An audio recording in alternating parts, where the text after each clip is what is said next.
오늘 이 시간 우리에게 주신 하나님의 말씀은 잠언 17장 1절에서 12절까지의 말씀입니다.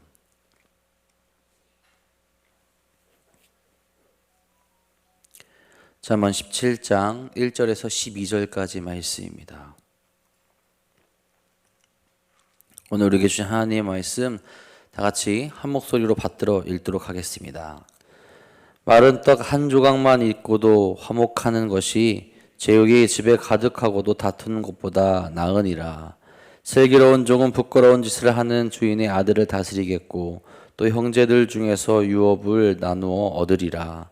도가니는 은을, 풀무는 금을 연단하거니와 여호와는 마음을 연단하시느니라. 악을 행하는 자는 사악한 입술이 하는 말을 잘 듣고 거짓말을 하는 자는 악한 여가 하는 말에 귀를 기울이느니라. 가난한 자를 조롱하는 자는 그를 지으신 주를 멸시하는 자요, 사람의 재앙을 기뻐하는 자는 형벌을 원하지 못할 자니라. 손자는 노인의 면류관이요 아비는 자식의 영환이라. 지나친 말을 하는 것도 미련한 자에게는 합당하지 아니하거든 하물며 거짓말을 하는 것이 존귀한 자에게 합당하겠느냐. 뇌물은 그 임자가 보기에 보석 같은즉 그가 어디로 향하든지 형통하게 하느니라. 허물을 덮어주는 자는 사랑을 구하는 자요 그것을 거듭말하는 자는 친한 벗을 이간하는 자니라. 한마디 말로 총명한 자에게 충고하는 것이 백대로 미련한 자를 때리는 것보다 더욱 깊이 박히느니라.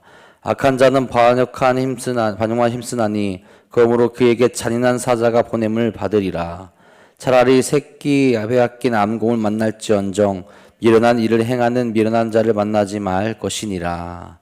아멘. 오늘도 우리의 능력이 되시며 지혜가 되시는 하나님과 함께 그 말씀을 바라보며 나아가는 귀한 시간 또 귀한 날 되시기를 간절히 소망합니다. 여러분, 우리는 다양한 환경과 상황 속에서 살아가게 되죠. 각 사람마다 그 환경과 여건에 반응하는 모습이 다 다릅니다. 그러면서 사람을 세우고 공동체를 세우는 사람이 있는가 하면 공동체를 분열로 이끌어가는 사람도 있기 마련입니다.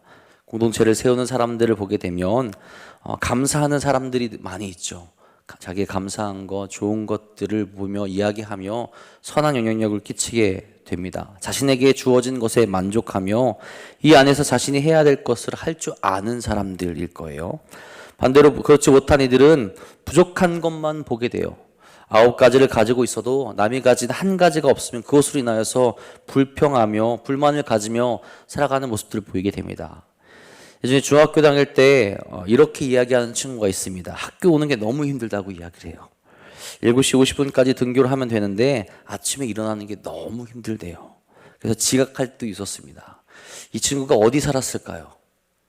대부분 이렇게 말하는 친구들은 학교 앞에 사는 친구들이죠. 학교 5분 거리에 사는 친구가 항상 힘들다고, 학교 오는 게 힘들다고, 일어나는 게 힘들다고 그렇게 불평을 가집니다. 다른 친구가 한 명 있습니다. 이 친구는 학교에 거의 전교에서 1등으로 항상 오는 친구예요. 집이 가깝느냐? 가깝지가 않죠. 학교에 그렇게 일찍 오고 1등으로 오려면 거의 첫 차를 타야 합니다. 시골에서 첫 차가 지나갈 때가 한 6시 40분에서 50분쯤인데 그걸 타기 위해서는 적어도 6시 이전에 일어나서 준비하는 거예요. 친구한테 물어봤습니다. 왜 그렇게 일찍 오느냐고. 그랬더니 그 친구가 되게 뿌듯하면서 행복하면서 그렇게 이야기합니다. 공부는 1등 못하더라도 다른 것으로 느낄 수 있는 벅참이 있다는 거예요. 아무도 없는 학교에 오는 것, 그 학교에 들어가면서 그 공기와 그 분위기를 느끼는 것, 굉장히 큰 벅참이 있다라고 얘기해 주더라고요. 그 친구가 그 이야기를 하고 나서 한동안 학교 등교 1등 쟁탈전이 벌어진 적이 있습니다. 그 벅참함을 나도 느껴보겠다. 같은 곳을 다니고 있고 누구는 더 힘든 조건인데도 불구하고 공동체에 재미있는 영향을 미치게 되는 것을 보게 되죠. 여러분, 우리는 어떠합니까? 우리는 우리가 살아가는 곳에 선한 영향력을 끼치고 있고 공동체를 세우며 기쁨을 전하는 역할을 하고 있습니까? 지혜로운 모습으로 하나님의 말씀으로 우리가 무장되어서 우리의 삶이 미련한 삶이 아니라 하나님의 거룩한 말씀과 사랑을 온전히 전하고 있는지 한번 돌이켜볼 수 있기를 간절히 바랍니다. 오늘 우리가 읽은 잠언 말씀 묵상해 보면 공동체를 세우는 자가 있는가 하면 무너뜨리는 자가 있게 되죠. 지혜로운 자는 가정을 세우고 교회를 세우고 그들이 속한 공동체 안에서 높임을 받게 되며 그 공동체가 높임을 받을 수 있는 자리로 이끌어가는 자들이 있게 되고, 또 미련한 자들은 그 반대의 모습을 보이게 되는 것을 우리에게 보여주고 있습니다. 먼저는 어려움 가운데서도 아름다운 삶을 세우게 되는 것을 보이게 돼요. 1절에 말합니다. 마른 떡 한 조각만 있고도 화목하는 것이 제육이 집에 가득하고도 다투는 것보다 나으니라. 여러분, 어떤 가정을 만들어가고 싶으십니까? 지금 본문에서 이야기하고 있는 것은 하나님께 제사를 드리고 예배를 드리는 부유한 가정이 있지만 화목하지 못하는 것을 이야기하죠. 겉으로는 괜찮아 보입니다. 하나님께도 잘하는 것 같아요. 하지만 그 집을 깊이 들여다보면 결코 화목하지 못하다라는 거예요. 무슨 고민과 걱정이 있는지는 모릅니다. 외적으로 풍족한데 내적으로는 결국 풍족하지 못하다라는 거예요. 그런 가정을 하나님께서 기뻐하시겠냐라는 겁니다. 이런 모습으로 가정을 세워가는 것이 분열을 일으키며 하나님께 예배드리는 모습이 과연 하나님께 합당하냐라는 거예요. 하나님께서 그 예배를 받지 않으실 것이고 당연히 기뻐하지 않으실 거라는 겁니다. 그렇게 많으면서 싸우니 차라리 떡 한 조각만 가지고 있더라도 무언가 부족하더라도 화목한 것이 훨씬 낫다라고 잠언 기자는 오늘 말합니다. 그것도 서로를 세워주고 가정 안에 기쁨이 넘치고 만족하며 하나님께 진정으로 감사할 수 있는 가정이라면 그것이 아름다운 가정이요 하나님께서 기뻐하시는 지은 가정이라는 거죠. 이런 가정으로 세워가는 사람, 이런 지혜를 가지고 있는 사람이 될 수 있어야 되고 그것을 위해서 지혜로운 삶으로 무장되어질 수 있어야 한다라는 거죠. 여러분, 우리의 가정은 어떠합니까? 어떤 가정입니까? 지금 우리는 물가가 오르고 있고 참 어려운 시기를 보내고 있죠. 불평이 늘 수도 있고 아쉬운 것이 많을 수도 있습니다. 그런데 그것보다도 주님께서 주신 것에 감사하며 지금 오늘 우리가 누리고 있게 되는 오늘 우리에게 주신 흡족한 은혜에 감사하는 가정으로 우리가 만들어져 가고 있는지, 그렇게 가정을 세워가고 있는지 생각해 볼 수 있어야 된다라는 겁니다. 가정에서 그렇게 하나님께 감사하며 함께 화목하며 그런 가정을 세워가는 것이 하나님께서 기뻐하시는 가정이 될 수 있기 때문에 그렇죠. 오늘도 우리 안에 화목하고 기쁨이 넘치고 감사가 넘치는 가정으로 세워나가시기를 간절히 소망합니다. 2절에 계속 이야기합니다. 슬기로운 종은 부끄러운 짓을 하는 주인의 아들을 다스리겠고 또 형제들 중에서 유업을 나누어 얻으리라. 슬기로운 종이 등장을 합니다. 여러분, 종은 어떤 존재입니까?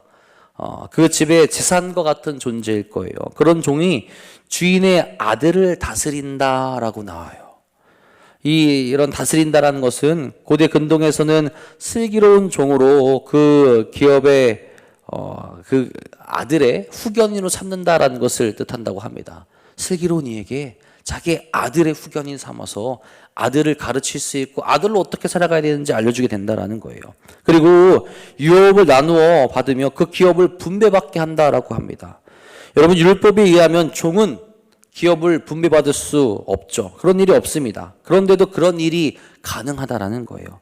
종이라 하더라도 충성심이 있고 성실하고 겸비하여서 지혜롭게 나아가게 되면 그 능력을 인정받아서 아들처럼 유산을 받게 되는 경우가 있게 된다라는 거죠. 자기 스스로가 지혜로운 삶이 하나님을 경외하고 가정에도 충실하고 주인에게도 충실한 이가 자기의 삶 스스로를 아름답게 만들어가는 모습을 보인다라는 거죠. 그만큼 인정받았기에, 그만큼 지혜롭다 평가받기에 가능한 일 아니겠습니까? 종의 지혜로 인하여서 인생의 역전을 이룰 수 있게 되는 거죠. 주인의 아들에게는 경고가 될 수도 있습니다. 종 스스로뿐만 아니라 그 가정 안에 아들에게 그런 경고의 모습을 보이면서 스스로 또한 한 가정을 제대로 세워갈 수 있는 모습을 종이 가능케 한다라는 거죠. 지혜롭지 못했다면 불가능한 일인데 지혜롭게 나아갔기에, 지혜롭게 살아갔기에 스스로의 삶도 아름답게 가꾸고 주변의 삶에도 경각심을 주며 제대로 된 삶을 살아가게 만들고 있다라는 거죠. 3절에는 또 이렇게 말합니다. 도가니는 은을, 풀무는 급을 연단하거니와 여호와는 마음을 연단하시느니라. 하나님의 온전한 신앙인이 되는 것은 결코 쉽지 않죠. 수많은 시험이 우리에게 몰려옵니다. 그것을 이겨내면서도 하나님께 나아가야 한다라는 거죠. 인내하는 시간이 정말로 많이 필요합니다. 그런 시간들을 지나며 우리의 마음이 연단되어지고 하나님의 뜻을 더 깨닫고 아름다운 신앙인의 삶으로 나아갈 수 있게 된다는 거죠. 하나님 뜻 가운데 머무르게 될 때, 하나님 말씀 가운데 머무르게 될 때 아름답고 지혜로운 모습이 남아있게 되고 그 아름다운 삶을 세우는 삶으로 나아갈 수 있게 된다라는 겁니다. 여러분 생각해 보시기 바랍니다. 세상은 어떠합니까? 4절 5절 이렇게 말하죠. 악을 행하는 자는 사악한 입술이 하는 말을 잘 듣고 거짓말을 하는 자는 악한 여가 하는 말에 귀를 기울이느니라. 가난한 자를 조롱하는 자는 그를 지으신 주를 멸시하는 자요 사람에게 재앙을 기뻐하는 자는 형벌을 면하지 못할 자니라. 악한 이들이 더 쉽고 육신이 원하는 것을 따라갑니다. 더욱더 쉽게 그 육신이 원하는 악한 일들을 바라보게 된다는 거예요. 가난한 사람을 섬기는 것보다 그들을 조롱하는 것이 쉽다라는 거죠. 그들의 힘들고 아픈 사람들과 함께하기보다는 멸망의 길로 나아가는 것이 육신적으로는 편할 수 있다라는 겁니다. 지금 그렇게 보인다라는 거예요. 세상 사람들은 그 길로 나가고 있다라는 거죠. 함께 울어주지 못하고 함께 힘이 되어주지 못한 삶을 세상은 살아갑니다. 세워주질 못해요. 나 자신조차도 멸망으로 가게 됩니다. 나 자신조차도 하나님 앞에 온전히 서지 못합니다. 하지만 믿음의 사람은 그 순간 하나님의 뜻을 구하며 스스로 연단하며 아름다운 삶을 세워나갈 수 있게 된다는 거예요. 주 앞에 어렵더라도 힘들더라도 육이 원하는 편한 길이 아니라 나를 구원으로 세우는 아름다운 신앙의 삶으로 나아가게 된다는 거죠. 6절에 계속 말합니다. 손자는 노인의 면류관이요 아비는 자식의 영환이라. 혈연적인 것을 이야기하는 것도 그런 모습도 있지만 온전한 신앙을 계승해 나가는 것을 보여주고 있는 거예요. 하나님의 백성으로서 하나님이 기뻐하는 신앙을 가지게 될 때 그런 손자는 노인의 면류관이 되는 것이고 온전한 신앙을 가진 조상은 자손들의 영광이 된다라는 겁니다. 여러분 우리의 삶이 하나님이 기뻐하시는 아름다운 것을 세워 나가길 바랍니다. 어려운 세상 속, 악한 세상 속에 우리 모습이 여전히 그 자리에 남아져 있고 우리가 함께 살아가고 있지만 우리는 그 자리에서 벗어나며 아름다운 모습을 가지며 하나님께서 기뻐하시는 삶을 채워갈 수 있어야 된다는 거죠. 오늘 주님의 말씀을 따라서 가정에서 내가 살아가는 삶의 어느 자리에서든 하나님 앞에서 아름다운 신앙을 세워나가시며 공동체를 아름답게 변화시키시는 사랑하는 성도님들 되시기를 간절히 소망합니다. 다음으로는 해악을 끼치는 삶에서 벗어나게 돼요. 미련한 자에 대해서 이야기하면서 우리로 해악을 끼치는 삶이 무엇인지 그리고 그거 벗어나는 삶이 과연 어떤 것인지 묵상하게 한다는 거죠. 7절에 이렇게 말합니다. 지나친 말을 하는 것도 미련한 자에게는 합당하지 아니하거든 하물며 거짓말을 하는 것이 존귀한 자에게 합당하겠느냐. 여러분 미련한 자가 자기 자랑을 한다고 생각해 보시기 바랍니다. 그것을 사람들이 합당히 여길까요? 미련하고 자기 자신이 일어날 일도 제대로 모르고 제가 가지고 있는 것도 제대로 알지 못한 이가 자신에 대해서 자랑한다 치면 그것을 제대로 듣는 이들은 별로 없을 겁니다. 이렇듯 존귀한 자가 거짓말을 하는 것도 말도 안 된다라는 거죠. 존귀한 자라면 존귀한 자다운 모습을 보이며 나아갈 수 있어야 한다라는 겁니다. 거짓을 행하는 것이 아니라 진실되고 거룩하고 참된 말을 하며 나아가는 모습이 있어야 한다는 거예요. 이것이 바로 지혜로운 자의 모습이라는 거예요. 세상 사람들은 자기의 생각, 자기 앞에 놓인 것만 보기에 급급합니다. 미련한 모습이라는 거예요. 8절에 이렇게 얘기하죠. 뇌물은 그 임자가 보기에 보석 같은 즉 그가 어디로 향하든 형통하게 하느니라. 뇌물을 주는 사람들이 보기에 자기가 준 보석이 자기를 좋은 길로 인도하는 것처럼 보인다라는 거예요. 그럴 수 있습니다. 악한 이들이 있는 곳에서 돈으로 무언가를 이룰 수 있을 것이라 생각하는 거예요. 이것을 주고 내가 더 좋은 자리로 나에게 또 유리한 곳으로 나아갈 수 있게 된다라는 것을 경험할 때도 분명히 있습니다. 세상이 악하기에 악한 모습을 갖고 합법적이 않는 것을 통하여서 자기의 이익을 채우려는 사람들이 분명히 있기 때문에 그래요. 그것이 세상의 일이고 세상에서 그렇게 행하고 그렇게 좋은 것을 취할 때가 있다라는 겁니다. 하지만 여러분 이것은 세상에서의 일뿐이죠. 하나님의 나라에서는 절대로 이루어지지 못하고요. 그렇게 행해서도 안 되는 모습입니다. 지금 당장 세상에서는 내가 성공한 것 같고 이것으로 좋은 길로 가는 것 같지만 하나님 앞에서는 불법을 행하는 것이고 하나님 앞에서는 정죄를 받을 만한 일이 될 수 있다는 거죠. 내 욕심을 채우기 위해 불법을 저지르며 악한 일을 서슴지 않는 것, 지금은 괜찮아 보이지만 인생 전체로 보게 되었을 때는 미련한 삶이라는 겁니다. 미련한 사람은 자신뿐만 아니라 주변 사람들까지도 망하는 길로 인도할 수 있게 되고 그런 영향을 끼칠 수 있게 된다는 거죠. 내가 뇌물을 주었더니 좋은 결과가 있더라. 그러면서 그렇게 인도할 수도 있게 된다라는 거죠. 또한 언어로도 미련한 자들은 불행을 불러일으키기도 합니다. 허물을 덮어주는 자는 사랑을 구하는 자요, 그것을 거듭말하는 자는 친한 벗을 이간하는 자니라. 지혜로운 자들은 자신의 약점을 들춰내지 않습니다. 그런데 미련한 자들은 그것을 말하면 재밌거리로 이야기하죠. 뭔가 잘못한 이들의 삶, 뭔가 어려운 삶, 뭔가 약점이 있는 사람들의 것을 재미로 들춰낸다라는 거죠. 여러분, 남의 험담하는 사람들과 친하게 지낼 수 있습니까? 듣는 건 재밌지만 불안합니다.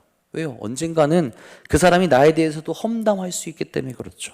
그와는 적당한 거리를 유지하거나 멀어질 수밖에 없는 겁니다.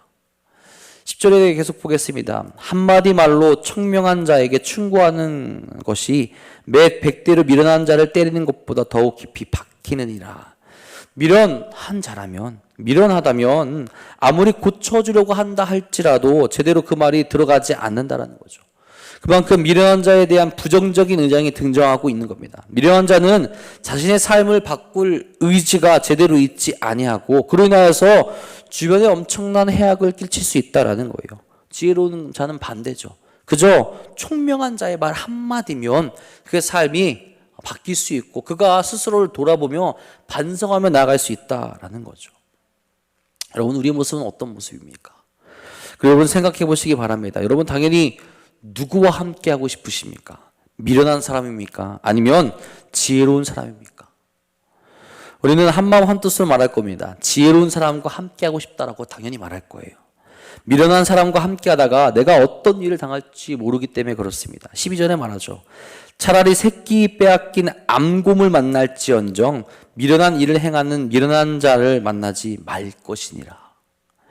여러분, 새끼 빼앗긴 암곰은 어떤 존재일까요? 화가 머리끝까지 나 있고 앞에 보이는 모든 것을 다 찢어 없애는 그런 존재일 겁니다. 그 곰 앞에 만난다면 생명을 장담할 수 없을 거예요. 그런데 미련한 자를 만나서 우리의 삶이 같이 불행해지고 하나님의 심판 가운데로 멸망 가운데로 나아가느니 차라리 새끼 빼앗긴 암곰을 만나겠다라는 것이 더 낫다라고 지금 이야기한다는 거죠. 그만큼 미련한 자의 삶은 그 어떤 인생에도 도움이 되지 않는다라는 겁니다. 그럼 여기서 우리가 생각해 보아야 합니다. 나는 지혜로운 자와 함께 하고 싶은데 반대로 나는 미련한 자가 아닐까? 당연히 우리는 미련한 자들과 어울리기 싫을 겁니다. 그럼 반대로 나는 다른 사람들이 어울리고 싶어하는 지혜로운 자인지 그렇지 않은 미련한 자인지 생각해 볼 수 있어야 한다는 거죠. 우리는 믿음을 가지고 살아가는 존재들인데 미련한 이들이라면 우리가 그런 믿음을 가지고 있다고 얘기하면서 미련한 모습으로 나아간다면 누가 우리와 함께 하려고 하겠습니까? 지혜로운 자들이 되어서 주의 말씀은 무장되어져서 말뿐만 아니라 우리 행동에서도 누군가를 세워주고 누군가에게 거룩한 모습을 세워주는 아름다운 신앙인들이 될 수 있어야 된다라는 거죠. 잠언 기자는 우리로 이 미련한 삶의 모습을 내려놓고 지혜의 삶으로 나아가는 지혜로운 삶으로 나아가 사람들에게 선한 영향력을 미칠 것을 말하고 있는 겁니다. 선한 것들을 우리가 있는 모든 곳에서 쌓아 나갈 수 있도록 지금 이야기해주고 있다라는 거죠. 하나님을 따라가며 미련한 삶을 버리고 지혜로운 삶으로 나아갑니까? 오늘 우리는 누구든 어울리고 싶어하는 지혜의 사람이 되어서 공동체의 해악이 아닌 선을 행하며 나아가고 있습니까? 거룩한 모습만 보이며 지혜로운 삶의 모습을 보이며 많은 이들에게 선한 영향을 끼치는 사랑하는 도남동교회 성도들 되시기를 간절히 소망합니다. 여러분, 우리는 어려움 가운데서도 하나님의 말씀을 세우고 아름다운 삶을 보이는 거룩한 삶으로 나아가고 있습니까? 가정과 세상과 공동체에 우리가 선한 영향을 끼치며 거룩한 모습으로 그 모든 공동체를 세우며 나아가고 있습니까? 환경과 여건에 포기하지 마시고 거룩한 삶으로 나아가시기 바랍니다. 또한 그 삶 속에서 미련한 모습이 있다면 정말 우리와 세상 사람들도 그렇고 믿음의 사람들도 그렇고 정말 저 사람과 어울리기 싫어하는 모습이 있다면 말씀으로 돌아보시고 누구에게 좋은 영향력을 끼칠 수 있고 누구나 함께하고 싶어하는 자의 모습 정말 행복하고 기쁨이 넘치고 하나님께서 기뻐하는 자의 모습을 갖출 수 있기를 바랍니다. 그래서 우리의 지혜로운 삶을 통하여서 하나님의 영광 또한 나타내며 오늘도 승리하는 삶으로 나아가시는 우리 사랑하는 도남동교회 성도들 되시기를 주님의 이름으로 간절히 축원합니다. 기도하겠습니다. 사랑의 주님, 오늘도 우리가 거룩한 길로 나아갈 수 있기를 간절히 소망합니다. 어리석은 길이 아니라 사랑의 길을 갈 수 있도록 인도하여 주시옵고 하나님과 함께 동행하며 기쁨의 길을 갈 수 있는 우리 모두가 될 수 있도록 인도하여 주옵소서. 하나님의 말씀을 붙들고 나아가 우리가 살아가는 모든 삶의 자리에서, 가정에서, 회상에서, 또 교회 공동체에서, 또 우리가 속한 모든 곳에서 그것을 아름답게 갖고 나가고 그것에 선한 영향을 끼칠 수 있는 우리 모두가 될 수 있게 간절히 소망합니다. 사람들이 우리를 보고 하나님께서 기뻐하시는 것이 무엇인지, 하나님이 어떤 분인지 깨달아 알 수 있는 삶으로 우리가 살아갈 수 있도록 인도하여 주시며 그런 지혜의 삶으로 달려나갈 수 있는 사랑하는 성도들 될 수 있도록 인도하여 주옵소서. 또한 우리에게 부족한 모습이 있습니까? 혹 미련한 모습이 있습니까? 말씀을 바라보며 늘 훈련되어져서 그 어리석은 모습을 이제는 내려놓고 주 앞으로 거룩한 모습으로 달려나갈 수 있는 삶으로 인도하여 주옵소서. 어려운 이들에게 다가가게 하시고 힘든 이들에게 거룩한 말, 위로의 말을 전달할 수 있는 우리가 될 수 있도록 인도하여 주사 하나님께서 우리에게 보여주셨던 그 사랑의 모습을 이 세상 가운데서도 우리가 함께 보이며 나갈 수 있도록 채워 주시옵소서. 거룩한 길로, 은혜의 길로 나아가게 하여 주사 사랑이 넘치게 하여 주시옵고 하나님의 뜻이 가득 넘치게 하여 주옵소서. 특별히 주님, 사랑 삶 속에서 또 연탄 봉사 헌금을 하나님께 드립니다. 사랑의 마음을 드리며 거룩하게 또 아름다운 선을 보이고 있사오니 사랑하는 모든 속도원들 지키시고 보호하여 주사 감사 은혜가 넘치는 삶으로 인도하여 주시옵소서. 오늘도 기도하며 나온 사랑하는 성도들의 저 마음 붙잡아 주시옵고 오늘도 승리의 길로, 은혜의 길로 이끌어 주옵소서.